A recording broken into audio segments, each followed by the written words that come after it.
Darksaber, and I'll give you a warrior's death.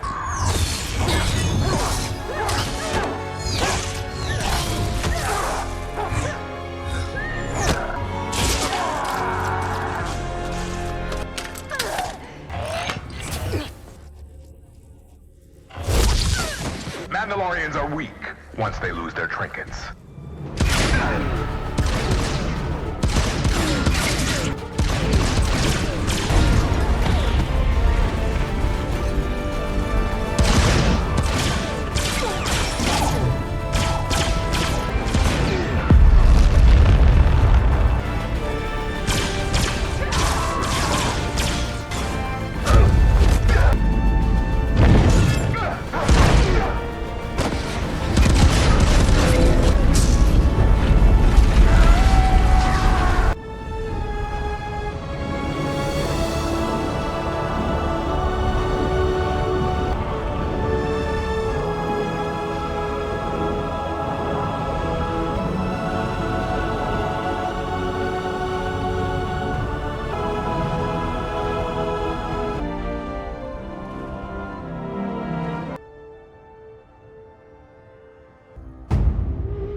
This is the way.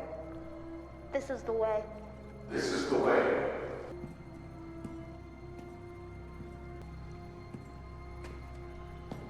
Grogu is my apprentice. He is no longer a foundling.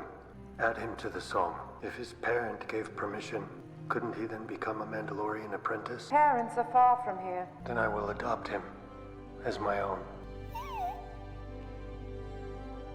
This is the way. This is the way. You are now Din Grogu, Mandalorian apprentice.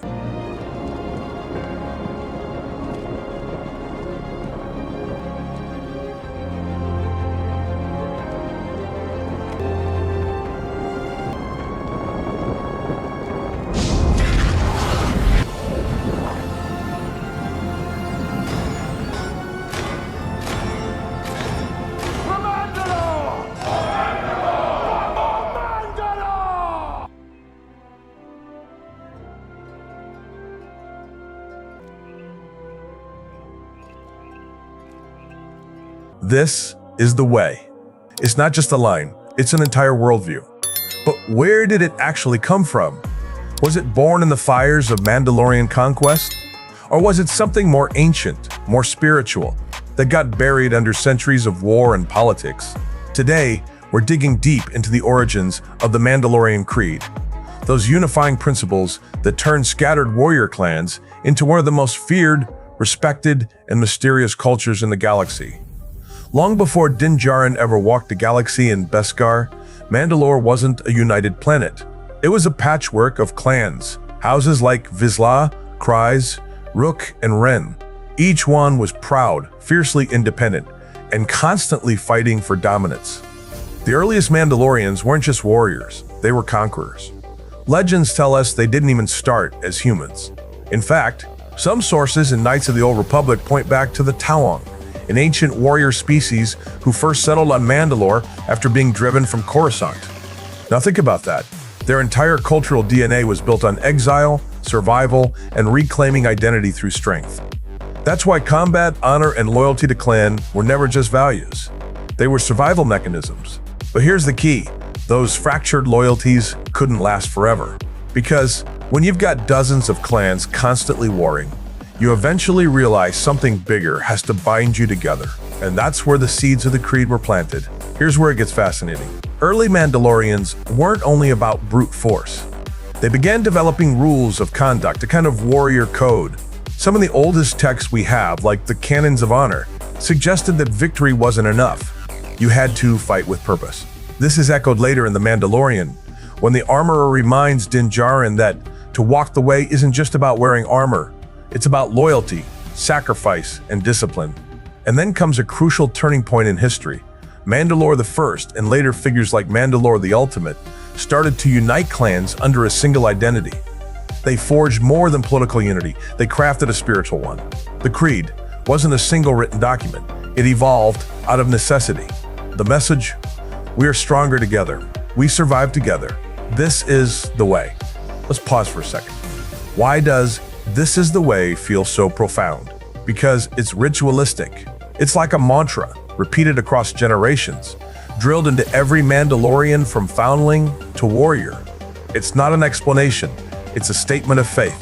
George Lucas himself always talked about how Star Wars was a mythology, not just a story. And mythology thrives on phrases that sound simple but carry immense weight. Think of "May the Force be with you." It's the Jedi equivalent. For the Mandalorians, "This is the way" is more than a rulebook. It's a reminder that every choice, every sacrifice, every battle connects to something bigger. In the Clone Wars, when we meet Duchess Satine Kryze and the pacifist New Mandalorians, we actually see the other side of this.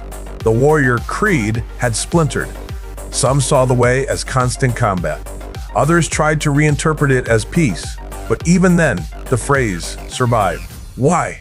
Because the way is adaptable. It's not frozen in time. It's lived and relived by every generation. Now let's name drop a few legends. Mandalore the Ultimate. He turned the Creed into a rallying cry for galactic conquest. Under his rule, the Mandalorians nearly broke the Republic during the Mandalorian Wars. His version of the way was about strength above all. Tari Vizsla, the first Mandalorian Jedi. Think about how radical that was. He embodied a different vision of the Creed, balance. He forged the Darksaber, not just as a weapon, but as a unifying symbol. His story shows that the Creed wasn't only about violence. It could embrace spirituality, even the Force itself. The Armorer, fast forward to Din Djarin's era, and you have the Armorer acting as the keeper of the Creed. She interprets it, she enforces it, and she reminds the scattered remnants of what it means to be Mandalorian. In a way, she's a priest as much as a smith. Each of these figures adapted the Creed to their times. And that's the secret. It's not static. It's a living code, hammered and reforged, just like their Beskar armor. So, why has the Mandalorian Creed lasted thousands of years when so many galactic governments, empires, and Jedi orders have crumbled? Because it's not based on politics, it's based on identity. Think of it like this. The Jedi Code is about serving others. The Sith Code is about serving yourself. The Mandalorian Creed, it's about serving the tribe, the clan, the people. That makes it incredibly resilient. Even when Mandalore was bombed to glass by the Empire, even when the clan scattered across the Outer Rim, the way survived in whispers, in traditions, in foundlings like Din. This is the way. Reminds every Mandalorian that their armor isn't just protection, it's heritage. Their weapons aren't just tools, they're symbols of survival. And their code isn't just words, it's the bloodline that connects past, present, and future. So the next time you hear Din Djarin say, "This is the way," remember, it's not just a catchphrase for the show. It's the echo of millennia of history, of warriors and philosophers, of victories and defeats, all condensed into 4 words. And here's the kicker. If history has shown us anything, it's that the Creed will keep evolving. From Tari Vizsla to Bo-Katan to Grogu, every generation redefines what the way means. Which begs the question, what's the next chapter? Is the way about war, about peace, or about something entirely new? Because if there's one thing we've learned, it's this. The Creed isn't just Mandalorian history. The Creed is Mandalore.